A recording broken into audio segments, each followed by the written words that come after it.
Hey guys, how you going? This is BillyEatWorld, and today we're going to take a look at server size in Battlefield and other FPS games in general. This is always a big selling point of multiplayer FPS games, and generally bigger is thought to be better, but is this really the case in reality? I think BF Hardline has shown recently that too many players can dramatically affect a game mode, and I think this issue has crept into quite a few other franchises as well. Regardless, I think there's still this idea that a ton of players equals a better experience, so in this video I want to give you a few examples of why I don't think it does. Now, the biggest problem with a large player count is that the map design needs to be spot on to accommodate them all.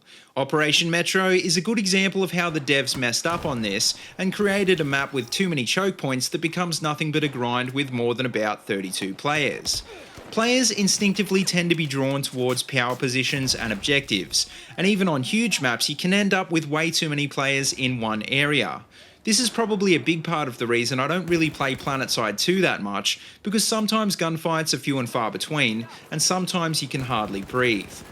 Another big issue that's starting to come up as player sizes increase is the demand on hardware, and especially on console. A lot of players in one area can lead to some brutal frame drops.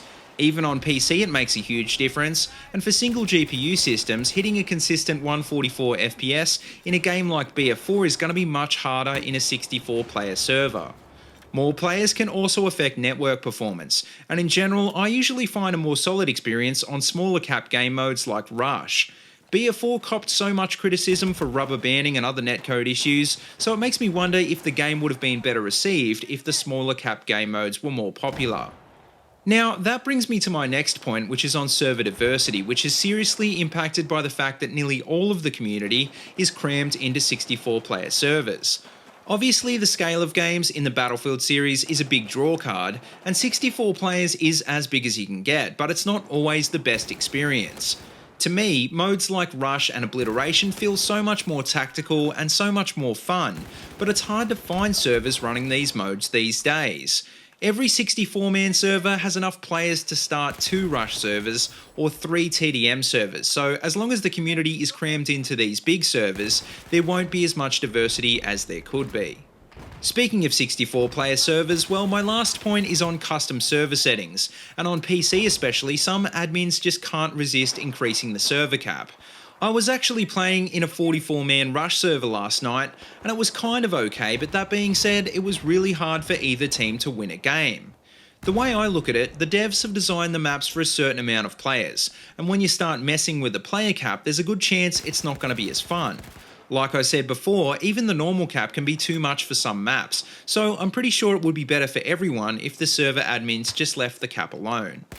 But anyway, that just about wraps up my thoughts on this issue, but I want to be clear that I'm not opposed to large servers, I just think that bigger isn't necessarily better. Like Titanfall for example, people are so quick to criticise a game before it comes out on its player count, which is something YouTubers and the games media have got to stop encouraging. One positive note in all of this is that DICE have said that Battlefront is only going to have a 40-player cap, because, quote, "we've made it the most optimum number it can be." So maybe this is a sign that the development community have learnt from the problems of BF4 and Hardline, and hopefully the players will begin to make the same realisation. But anyway guys, let me know what you think in the comment section below, and as always don't forget to like, comment and subscribe. Also check out the links in the description below if you want to see more of my videos, or if you'd like to support my channel on Patreon, and until next time, see you later and have a good one.